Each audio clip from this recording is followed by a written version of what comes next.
Good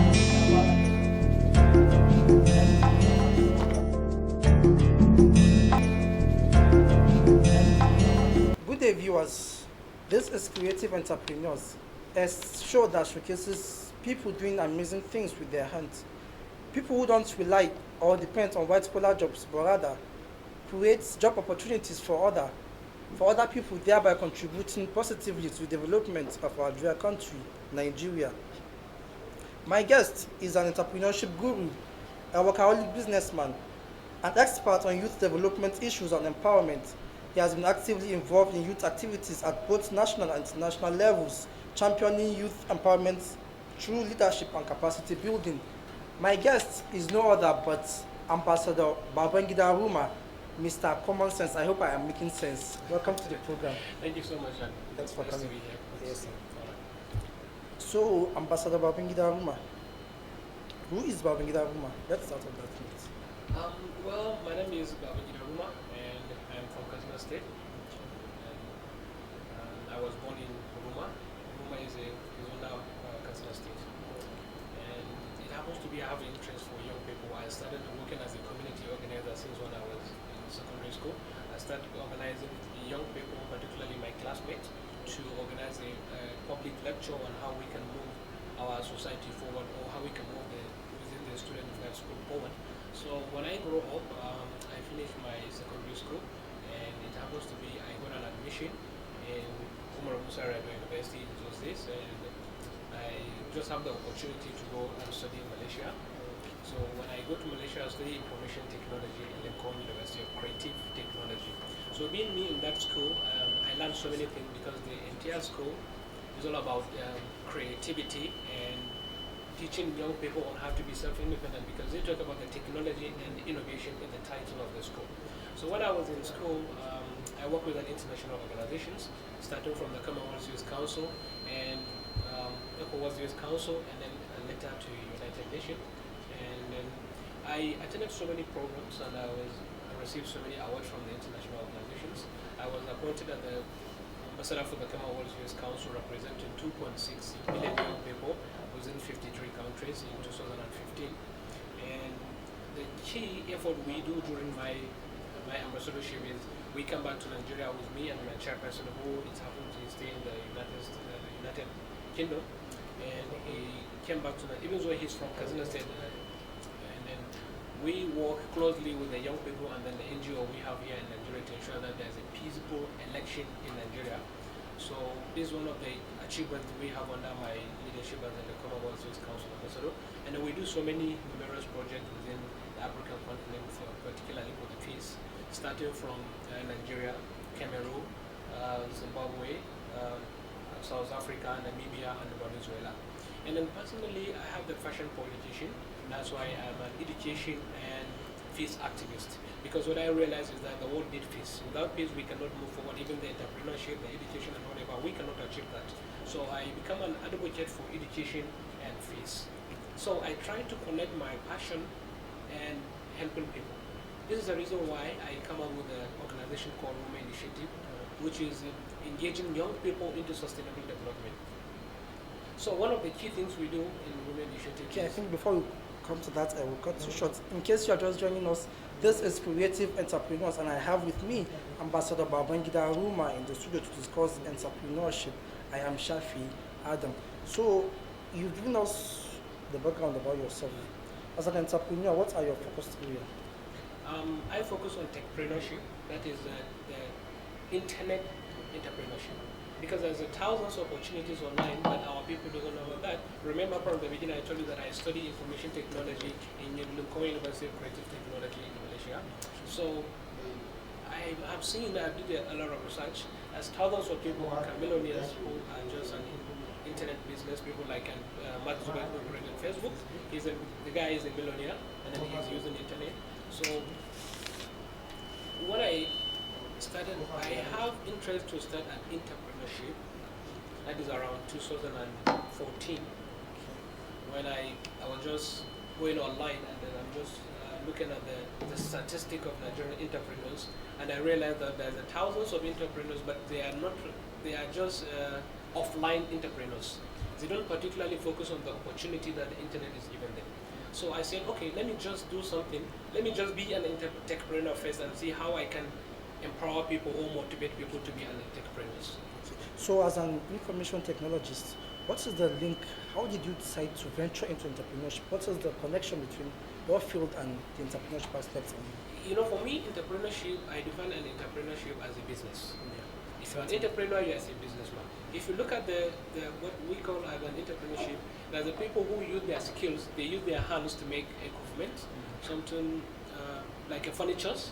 Some of them didn't use the machines that was mainly for the furnitures. Furnitures, Yes, like exactly. shoes, Like bags. shoes, exactly. That's why they're entrepreneurs, but using their own capacity, using their own skills. With these Exactly. products. So I realized that, as I said from the beginning, there's a thousands of opportunity online, which you need to have a common sense.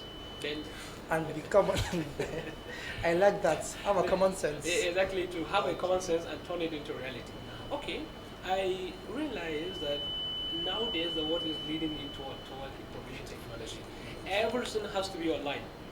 So Digital age. yeah, exactly. So I realized that there are so many people who need website, because now the difference you can make with your business to be a well-standard business is your website. That is the basic thing you need to avoid all those scammers online. That there's a business that you see that you have using the same particular name, but somebody is still using the same particular name. So the way to make yourself different is to have on a website.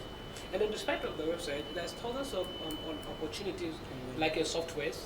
Almost all, even here in this TV station, you have a software that you are using. Actually, we make that software.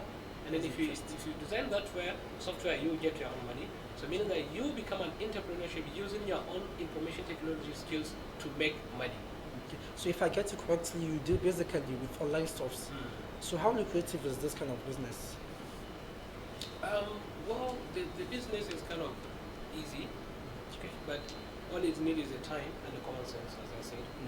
Yeah, It is very important, is it- especially when you are dealing with online stuffs, Yahoo, Yahoo, and all those things. Exactly. You need the common sense. That's the reason why I say you need common sense before you start the business. As I said from the beginning, somebody may be using your own name, your own company name, and then start doing business. So if there's any problem, then you will be arrested because your business become popular than his business. So there are so many key inputs or key information that you put in your business that will make different from the Yahoo, as you said from the beginning. Okay, so you're actually using your education, your knowledge of information technology to make money.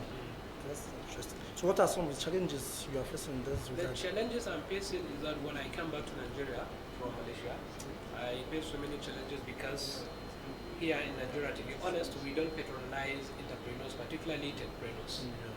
Our work is not just to go at government to give us a loan to do the work, but what I realize is that there are so many issues right now, issue of security in Nigeria, but we can tackle that problem using only one system called national database. If we can have national database, we have record for anyone in Nigeria, then there's no crime. Look at the countries, the developed countries, like the United States, like in Malaysia, there's no crime over there because they have national database. Even your thumbprint is a problem. As long as you left your thumbprint, probably you'll be caught. So you want us to become Oyibo? Exactly. Is that possible in Nigeria? Yeah, That is a dream. It is possible as Okay. long as our leaders have dedication toward that. You know, with time, the government is trying because we have seen so many changes. Because in the old age, we don't even have a phone in Nigeria. But today, anyone has a phone. Anyone is on social media. Anyone is using internet even from home. Before we used to go to cafe and use internet, but now everybody is using it from at home. So I see there's a progress. So still talking about challenges, what do you think are some of the challenges the youths are facing in terms of entrepreneurship in Nigeria? Basically, when you talk about the entrepreneurship generally, the challenges is that, as I keep saying, we don't patronize ourselves. What I'm saying is that when I say that we don't patronize ourselves, is that when you make a made in Nigeria product, all of us avoid that made in Nigeria product and buy foreign product. There's a reason why the president said, there's a one campaign I'm seeing on Twitter last time, which is buy made in Nigeria. Buy made in Nigeria, exactly. So I've been promoting that because I have the interest to do that. So if you look at that, even if you make a good stop in Nigeria, some people still prepare to buy somebody from abroad, which is much better expensive than what you do here in Nigeria. And then sometimes you make the qualitative one here in Nigeria, but they prefer to go outside and buy a new one. But in your kind of business, do you think that is a challenge because it's more of online stuff? You don't really know who you're chatting with. You don't know if he's a Nigerian or not. So do you think that patronized in Nigeria is also affecting your kind of business? One of the kind of things that I really want you to understand is that here in Nigeria, they don't just go online and just meet you and give you a contract or give you a job. Probably one way or the other, they won't see you even once in a while. You have to travel all the way from wherever you are. You have to come make and meet common them. sense. Exactly, you have to make common sense. But in abroad, in the developed countries, they don't have to see you. They only visit your website, they see what you do, and then you are capable of doing that. You guys, you just start making on how to do the contract. What do you think we are lacking regarding the aspect of trust, especially in the youth? The problem we are liking is that because, as you said, Yahoo, too much everywhere. So all of us are scared. The reason why we are scared because we are not familiar with the internet. Because if you are much familiar with the internet, you can differentiate between the original one and then the fake one. This is one of the challenges we are experiencing here in Nigeria. Because anybody will tell you, how can you just meet somebody online, give him money to do job for you? No, it can be possible. But if you go to some other country, they do that because they already developed. But even here in Nigeria, as time goes on, we're going to accept it. Exactly. Because there are thousands of people who are in school now studying information technology and computer science. So meaning that in the next generation, we have much of computer specialists here in Nigeria. Okay, despite all those challenges you've mentioned, how have you been able to successfully break through in your business? Yeah, as I told you from the beginning, whenever somebody wants to give me a job, then I have to travel to his state. Wherever he is, I have to go and meet him. So you cannot be in the comfort zone of your home and get a contract or get a job or do business in Nigeria? No. Sometimes it's very difficult for me because I have to travel. Sometimes I even travel to Lagos somewhere just to go and meet my client to make an arrangement and start doing the project. They don't do that, but some of them do. Some of them will just meet online. But even if you meet them online, they have to visit your website, they see your information, and so some of them are familiar with this, especially people from Lagos, Abuja, and some other part of the country. They believe in that because they are into the system, or maybe they travel abroad, or they see how it works in some other countries. Okay. Also, as an ambassador, what are you doing in your capacity to affect this youth positively? What I'm doing is that, as I told you from the beginning, I work with the Commonwealth Youth Council as the ambassador. I work with the ECOWAS Youth Council still as an ambassador. And then I work with the United Nations Youth and the Envoy still as a global ambassador. And during my school, I was appointed as the first black person to represent Nigeria in my school. So I have an interest for young people since from the beginning. I told you this. So when I came back to Nigeria, I decided to start an entrepreneurship and connect the entrepreneurship with my passion for helping people. So under my platform, I have a company which is called MCAS Technology, Nigeria Limited. So I founded an organization which is called the Ruma Initiative. So the Ruma Initiative is serving as a key or gesture or vehicle where we carry young people along and we empower them to be a self-independent. Because what I personally believe is that government cannot solve all our problems. Yes, because if you look at the other countries, they develop fast because there is thousands of entrepreneurs. I choose to be an entrepreneur because I believe is a key of moving any country or nation forward.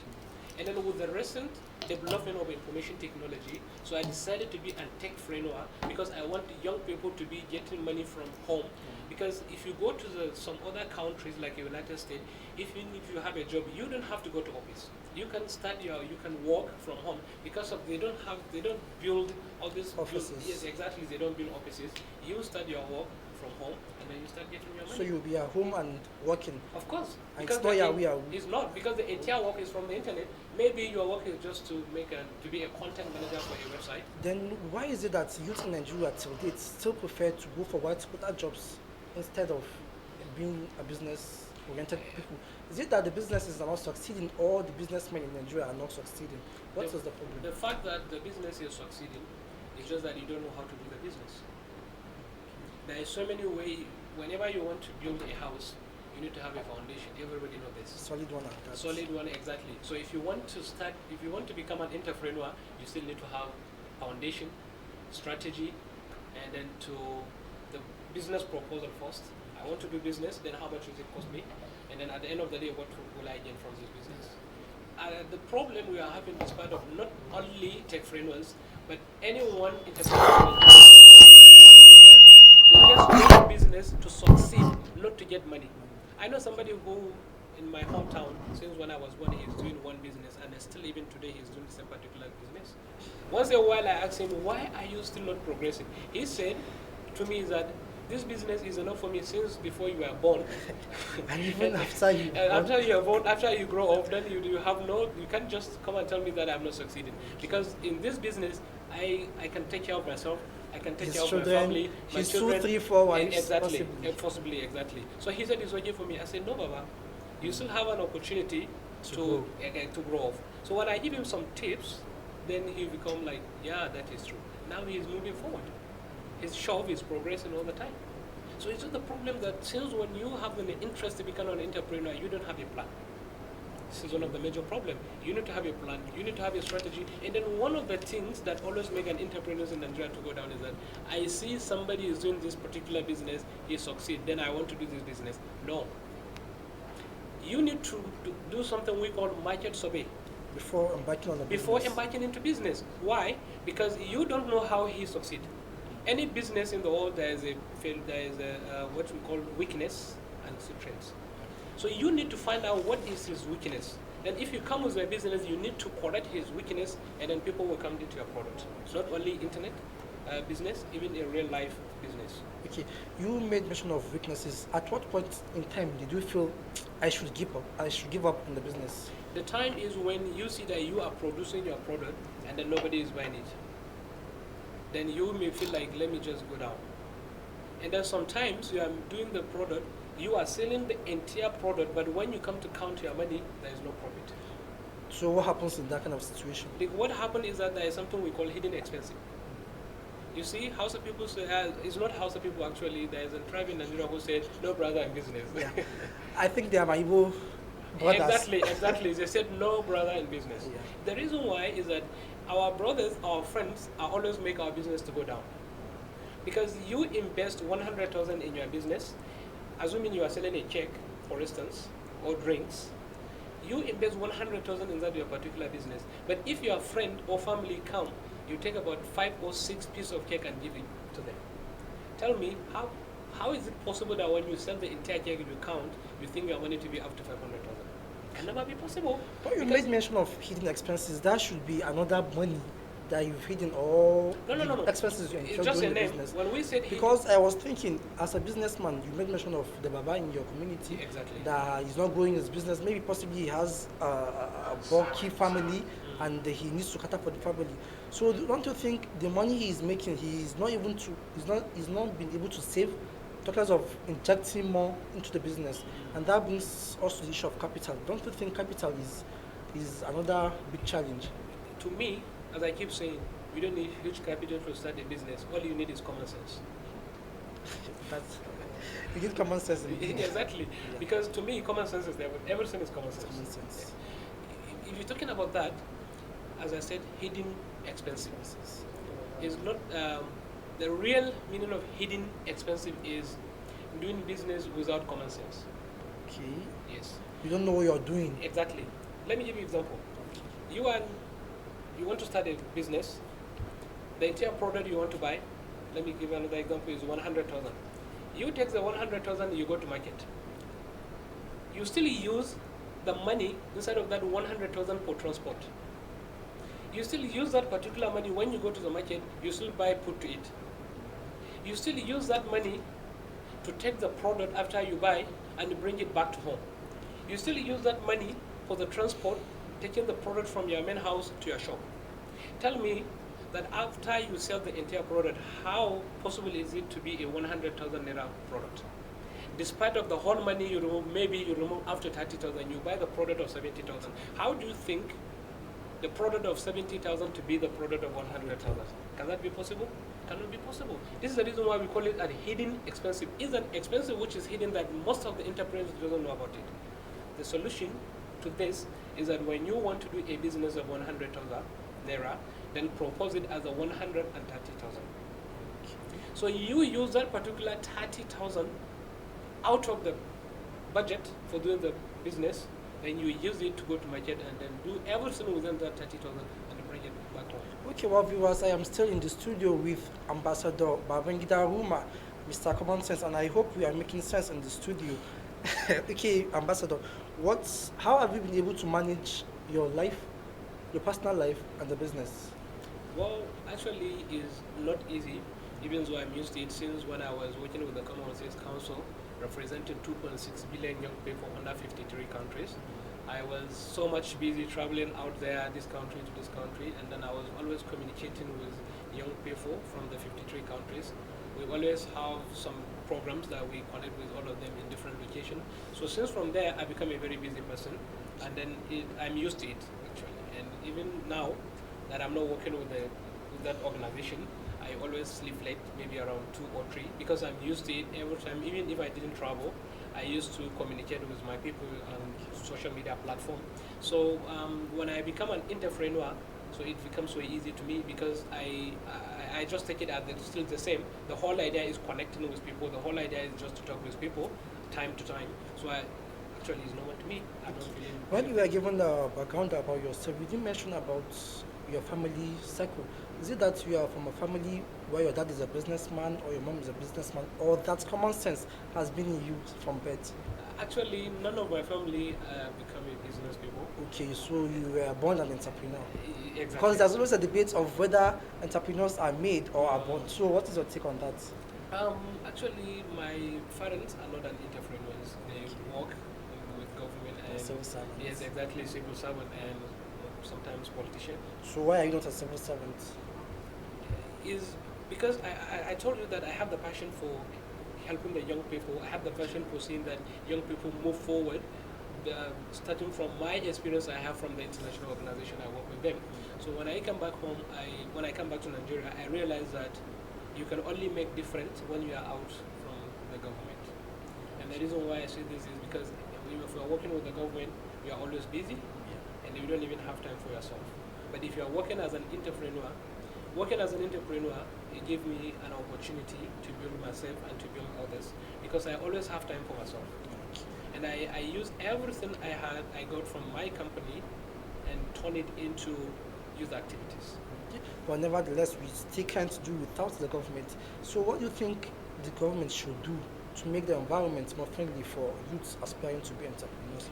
Or what are some of the challenges the youths are facing when it comes to government policies in doing business in Nigeria? You see, what I keep saying is government cannot solve all our problems.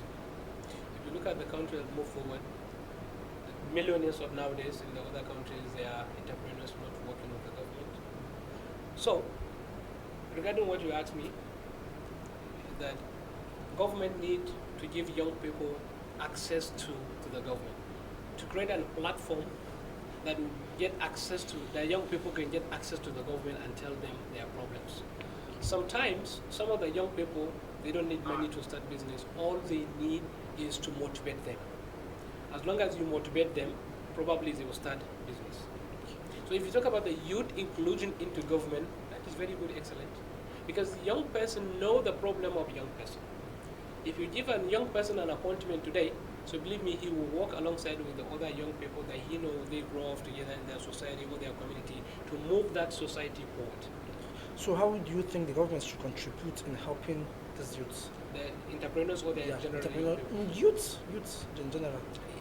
You see, what I keep saying is that government should empower young youths.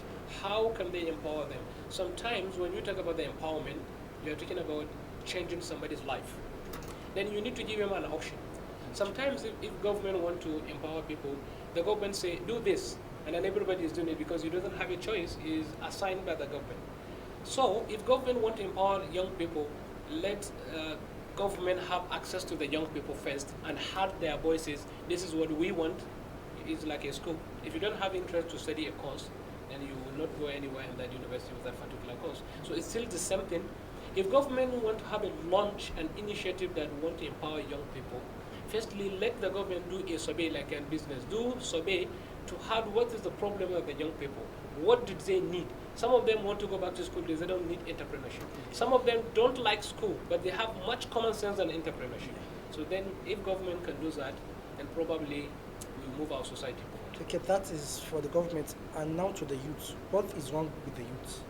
Why is the common sense not sinking in us? You see, the problem is that the young people nowadays like to make money in this way, fast money. This is the reason why we are always having an issue with the young people. When you ask somebody that you need to work hard to get money, he will say, no, look at Dangote, he has money. Look at the Bill Gates, they have money. But they don't know, if you study their history, go and research about those people's history when they were young people like us right now. They suffered a lot. But they succeed because of what they invest today. It's like a farming. What you invest today, then you will see it tomorrow. You will see it in your future. So I'm calling for the young people, not only the young people of Niger State, but the young people in Nigeria in general, for that it's time for us to change Nigeria, and then it's time for us to change Africa. Africa is moving forward, but we cannot keep moving forward unless the young people come up in this particular, let me just call it as a project, because it's a project that we want, the young people want to be everywhere, not only in the government, but into entrepreneurship. We like easy money, which we cannot get them. You cannot get easy money because you need to work hard. Everybody knows this. But we always keep saying, I want to graduate, I want to go into politics, I want to be appointed in social, I want to do that, I want to do that. No, you don't have a guarantee that you will get a job after you graduate from the university, because there's thousands of people out there who graduated for almost 10 to 20 years, but they don't have a job. Then, okay.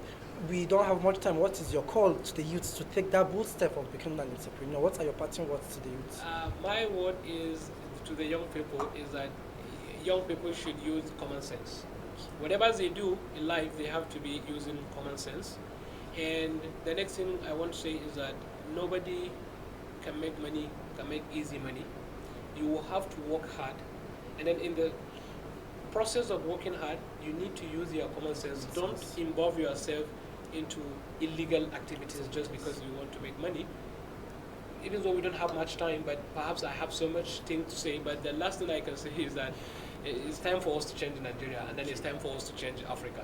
Okay. Well, viewers, I have been discussing with Ambassador Babangida Ruma, and he has actually challenged the youth to awaken and stand up to responsibility and change Nigeria for a positive tomorrow. And it is on that note I want to thank Babangida Ruma for coming on the program, and I hope we were able to make common sense to you viewers listening there. I hope we will have you again next time. Yes, thank you so much. Thank you so much for having me here. Thank you so much. I appreciate it. Thank you. It's on that note that I want to thank you for listening and watching. I am Shafi Adam. Have a wonderful day. Yep. All right. Thank you. Thank you.